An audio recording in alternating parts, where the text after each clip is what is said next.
আমাদের সকলের হৃদয় ভেঙে দিয়ে দুনিয়া থেকে বিদায় নেওয়া মজলুম শিশু, সম্মানিত অতিথিবৃন্দ, সম্মানিত নেতৃবৃন্দ, প্রিয় এলাকাবাসী এবং সাংবাদিক বন্ধুগণ, যে ঘটনাটি গত সপ্তাহে এখানে ঘটে গেল এটি বাংলাদেশের ইতিহাসে একটি কলঙ্কের তিলক রচনা করেছে। এর আগেও এইরকম লম্পটদের হাতে অনেক মা, অনেক বোন এবং অনেক মেয়ের জীবন তছনছ হয়ে গিয়েছে। যখন জনগণ কথা বলে তখন তাদেরকে গ্রেফতার করা হয়, কিন্তু এরপরে আর জনগণ কোনো বিচার দেখে না। এই বিচারহীনতার কারণে একটার পর একটা এই লাভপত্র ঘটে যাচ্ছে। তার পাশাপাশি আমাদের সমাজে অপসংস্কৃতির যে সয়লাভ, আমার সম্মানিত সহকর্মী বাংলাদেশ জামাত ইসলামের নায়েবে আমির জনাব ডাক্তার সৈয়দ আব্দুল্লাহ মোহাম্মদ তাহের বলেছেন, ভারতীয় আকাশ কুসংস্কৃতির সুবলে ঘরে ঘরে আজকে এই নির্লজ্জতা এবং বেহায়াপনা ছড়িয়ে পড়েছে।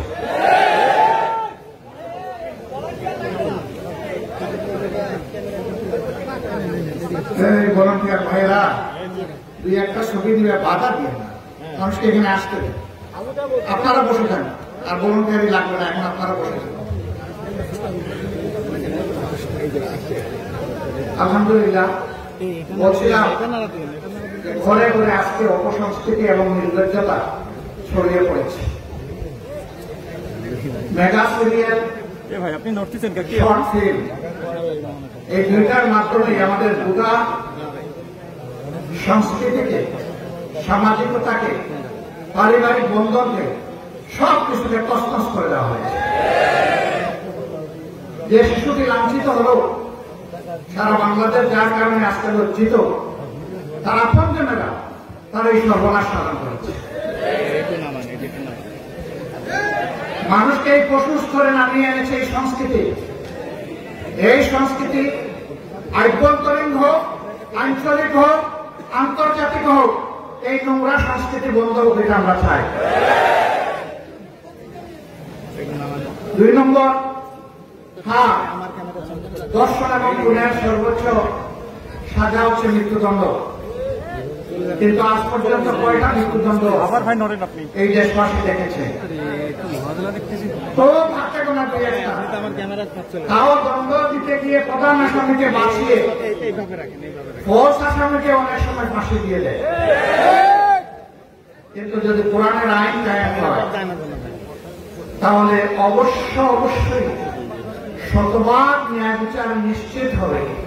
ন্যায় বিচারের নামেও কারো উপরে জুলুম হবে না, আবার জালিমও এখান থেকে রেহাই পাবে না। এই জন্যই আমাদের লড়াই। আমরা এই শিশু হত্যাকারীদের দ্রুত বিচার শুধু দেখতে চাই না, বিচারের রায় কার্যকর হয়েছে তা দেখতে চাই। আমরা বলেছি সর্বোচ্চ 90 দিনের ভিতরে বিচার, রায় এবং তা কার্যকর আমরা দেখতে চাই। অনেকে বলেছেন 1 সপ্তাহ, এদেশের আইনে 1 সপ্তাহ হবে না। আমরা এই জন্য 90 দিন বলেছি, কিন্তু আমরা 91 দিন দেখতে চাই না। আসুন, শুধু মাগুরায় নয়, সমাজের সারা দেশে এই ধরনের জঘন্য অপকর্মে যারা লিপ্ত হবে, আমরা তাদেরকে সামাজিকভাবে বয়কট করি এবং তাদেরকে আমরা ঘৃণা করি। এরা যেন সমাজের কোনো জায়গায় কোনো জায়গা না পায়। সে যত বড় লোক হোক, লম্পটি, দুষ্কৃতিকারী সে দুষ্কৃতিকারী, তাকে তার লম্পট্য এবং অপরাধের শাস্তি তাকে পেতে হবে। তার বড় শাস্তি হচ্ছে সামাজিকভাবে ঘৃণা করা। আমরা সেই ঘৃণা বুকে নিয়ে অপরাধীদের প্রতি সেই ঘৃণার আকাঙ্ক্ষা বুকে নিয়ে আজকে বিদায় নিচ্ছে বড় হৃদয় ভাঙা অবস্থায়। আসলে এই শিশুটির জন্য আমরা দোয়া করি, তার পরিবারের মজলুম পরিবারের জন্য দোয়া করি, এবং সারা বাংলাদেশে এইরকম অতীতেও যত জঘন্য অপরাধ হয়েছে